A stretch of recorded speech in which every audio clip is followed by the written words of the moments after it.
I gave you everything I had, and you left me crying in the dust for a man who could not even afford his own room.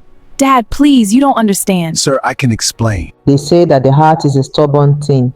It will follow love even when love leads it straight into fire. This is the story of Montana, a girl who chose a man over her own blood. This is the story of how a heart full of love paid a price that love alone could not cover.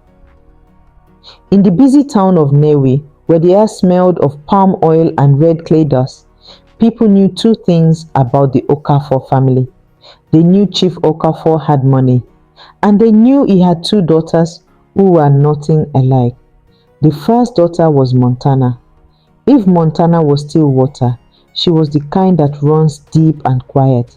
She woke before the sun. She swept the compound before the gateman opened his eyes. She sat with her mother when her mother was tired.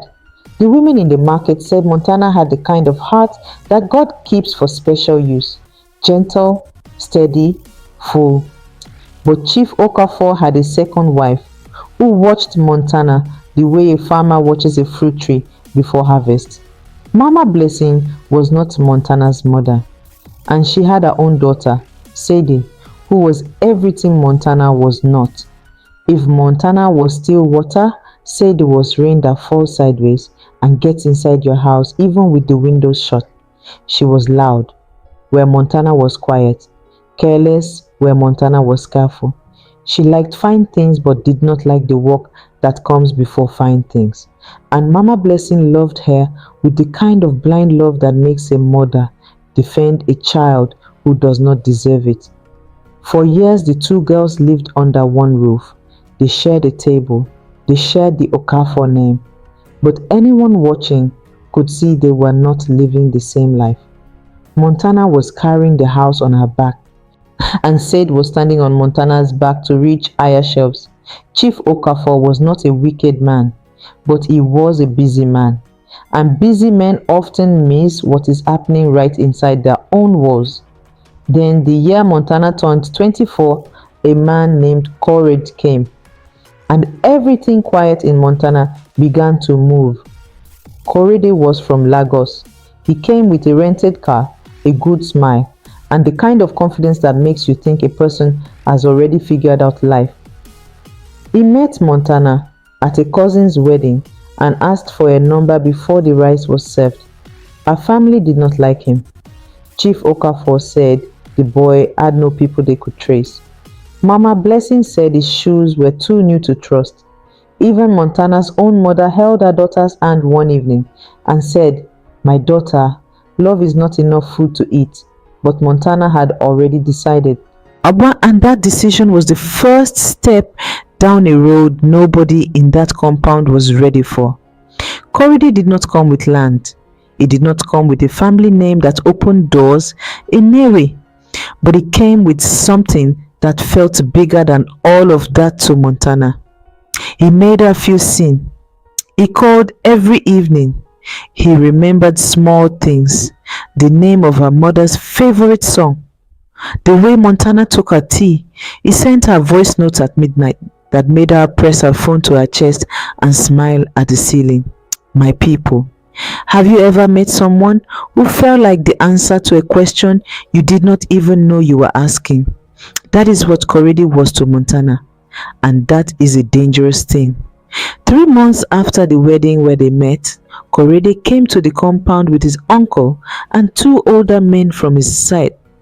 He came to ask for Montana's hand. Chief Okafor sat in his big chair and looked at Korede for a long time. Then he looked at the men who came with him. Then he looked at Montana standing near the door with her hands folded. He said no. He said Korede was too young in his money. He said a man who is still building has no business collecting another man's daughter before the foundation is dry.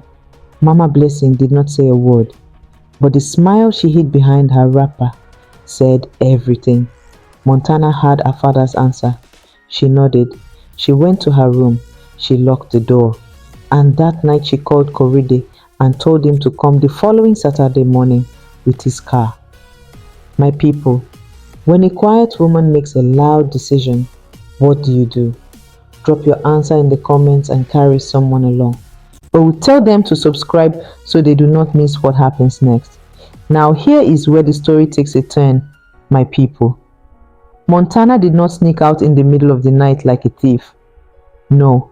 She woke up on that Saturday, bathed slowly, packed one bag, and walked out of the Okafor compound in broad daylight. She left while the morning was still cool and the neighbors were still sweeping their own front yards. Korede was waiting at the end of the street, engine running, hazard lights on. Montana put her bag in the boot, got in the front seat, and did not look back. Now on the surface, this looked like love, and maybe it was. But what Montana did not know was that Korede had made a promise to her that he had not yet made to himself. He had told Montana he had an apartment in Lagos. The apartment belonged to his cousin. And he had told her his business was doing well. The business had one client. He had told her his family supported the marriage. His mother had not yet been informed. Korede was not a wicked man, but he was a man who wanted something badly enough to rearrange the truth to fit what he needed. He told Montana what she needed to hear, so she would choose him before her father chose someone else for her. And Montana, who was so hungry for someone to fight for her, did not ask the questions that a quieter kind of love would have made her ask. She left a family that was difficult for a man who was incomplete. She gave up a roof that was solid for a promise that had cracks in it already. My people, she chose love. But she did not yet know the full price written on the back of that choice. Lagos did not welcome Montana the way Korede had described it. The apartment was real, but it was one room, a hot plate, and a ceiling fan that made more noise than breeze. The cousin Korede said had moved out was still there, sleeping on a mattress behind a curtain in the corner. Montana said nothing. She arranged her one bag. She learned where the bathroom was. She told herself this was temporary, but temporary has a way of becoming normal when nobody makes a plan to change it. Back in Nnewi, Chief Okafor did not call. Mama Blessing made sure of that. She told him that a child who runs from correction is a child who must learn from the road. And Chief Okafor, a busy man who did not enjoy conflict, agreed with the woman who slept closest to him. Montana's own mother called once. She whispered into the phone like she was calling from inside the church. She said, "My daughter, I am praying." Montana said, "Mama, I am fine." They both knew only one of those things was true. Korede's one client became no client. The business that was almost good became a business that was fully gone. He started leaving early and coming back late and explaining less. Montana started selling small things online to cover food. She told Korede. He said he was working on it. She cooked, she cleaned, she managed, she waited. Meanwhile, Sade, back in the Okafor compound, was now sleeping in the bigger room. Mama Blessing had moved her things the same week Montana left, and Chief Okafor noticed but said nothing because busy men avoid small wars to survive the big ones. Montana had left a hard place and landed in a harder one. It was a Tuesday when everything cracked open. Montana had gone to the market to buy tomatoes and came back 40 minutes early because the seller had no change. She climbed the stairs quietly because the building had thin walls and the neighbor's baby was always sleeping. She opened the door without knocking because it was her own door. Korede was inside. He was not alone. The girl sitting on Montana's side of the bed was wearing Montana's yellow house slippers, the ones with the small bow at the front. She had helped herself to Montana's slippers like she had helped herself to everything else in that room. Montana stood in the doorway for a long time. The tomatoes were still in her hand. Korede stood up and started talking. Words came out of his mouth, but Montana could not tell you today what any of them were. Her ears had stopped working, only her eyes were functioning. She looked at the slippers. She looked at the girl. She looked at Korede. Then she set the tomatoes down carefully on the table by the door. She picked up her phone. She called her mother. "Mama," she said, "I'm coming home." Her mother did not say, "I told you so." She said, "What time does your boss leave? And I will make your soup." That single sentence broke Montana in a way that Korede never could, because it was the sound of a door opening instead of closing. She packed her bag the same way she had arrived. One bag, quietly, without drama.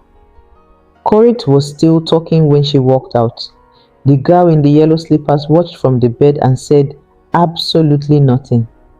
And the door closed behind Montana like a full stop at the end of a long and painful sentence.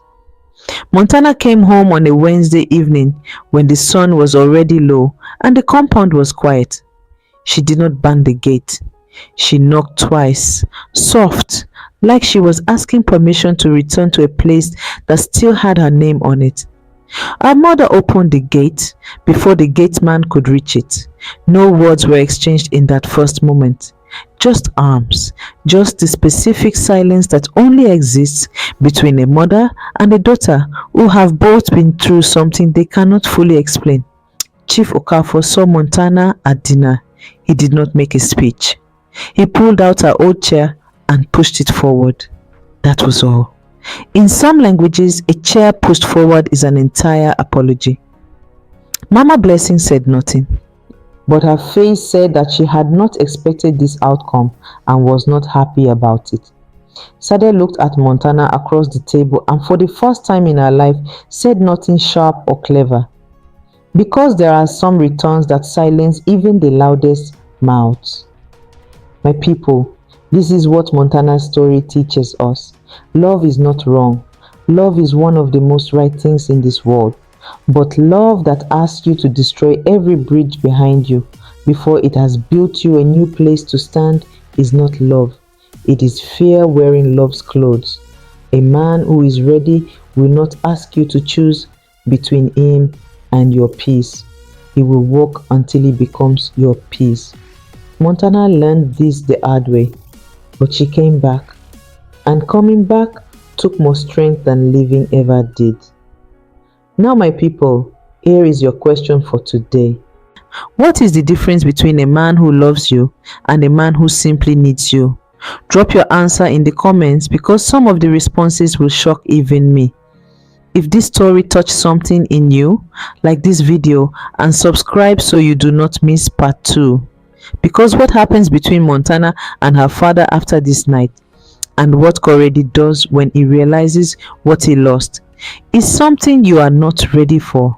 Part 2 is coming and it will not be gentle.